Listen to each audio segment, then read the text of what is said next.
जय श्री हरि। आइए आज सुनते हैं एक कहानी एक भाई बहन के बारे में। भाई बहन वो नहीं है जो खून के रिश्तों से बंधे हैं, बंधे हैं विश्वास से, उम्मीद से और अपनी भावनाओं से। ये कहानी एक्चुअली एक लोक कथा है जो मैंने कहीं पढ़ी थी। इस कहानी में जो स्त्री है उसका नाम है रुजुला। रुजुला की शादी होती है फतेह सिंह से और शादी के बाद या कुछ समय बाद किसी और रीति रिवाज को पूरा करने के बाद रुजुला की विदाई होती है मायके से ससुराल के लिए अपने पति के संग।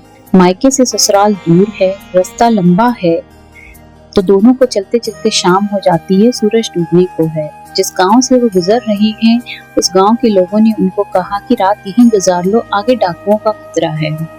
लेकिन जवान और हट्टे कट्टे पति को अपनी पत्नी के आगे स्वयं को कमजोर मानना स्वीकार नहीं था। उसने बोला, नहीं, हम तो साफ चलते रहेंगे और हम रात में भी चलेंगे और अपने घर जल्दी से जल्दी पहुंचेंगे। रुजुला की चाल धीमी थी और पति की चाल तेज थी, और होती भी क्यों नहीं। रुजुला को अकेले चलते हुए डर सा लग रहा था। अचानक उसके बगल से एक हरकारा, जिसका नाम इस कहानी में जटाशंकर है, वो निकला।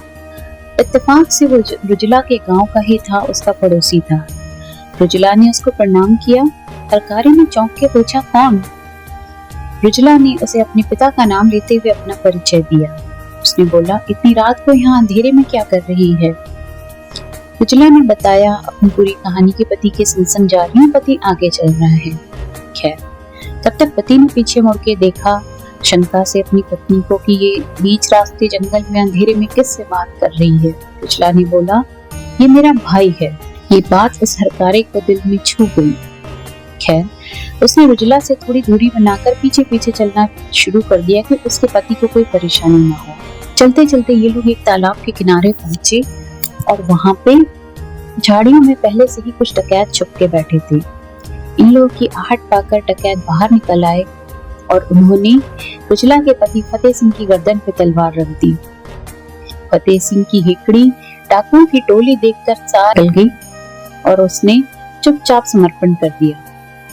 अब डाकुओं ने रुजुला के गहने उतरवाने शुरू कर दिए। गहने उतरवाने तक तो ठीक था, लेकिन जब रुजुला को उनकी नीयत भी नेक नहीं लगी तो रुजुला ने चीख कर आवाज दी, भाई जटाशंकर, मुझे बचाओ। जैसे ही जटाशंकर ने रुजुला की चीख सुनी, वो अपना सारा सामान फेंक कर वहां पर आए और तलवार खींचकर डाकुओं से भिड़ गए। चूंकि वो हरकारे थे और उनका उस जंगल में हमेशा का आना जाना था, तो डाकू भी उनको पहचानते थे। डाकुओं ने उनको बोला, देखो जटाशंकर, हमारी तुमसे कोई दुश्मनी नहीं है, हमें हमारा काम करने दो, तुम अपने रास्ते जाओ। जटाशंकर ने बोला, मेरी आंखों के सामने मेरी बहन की इज्जत दांव पे है और तुम मुझसे कह रहे हो कि मैं अपने रास्ते जाऊं? अगर ऐसा करके जान बच भी जाए ना, तो ऐसे जीवन पे धिक्कार है।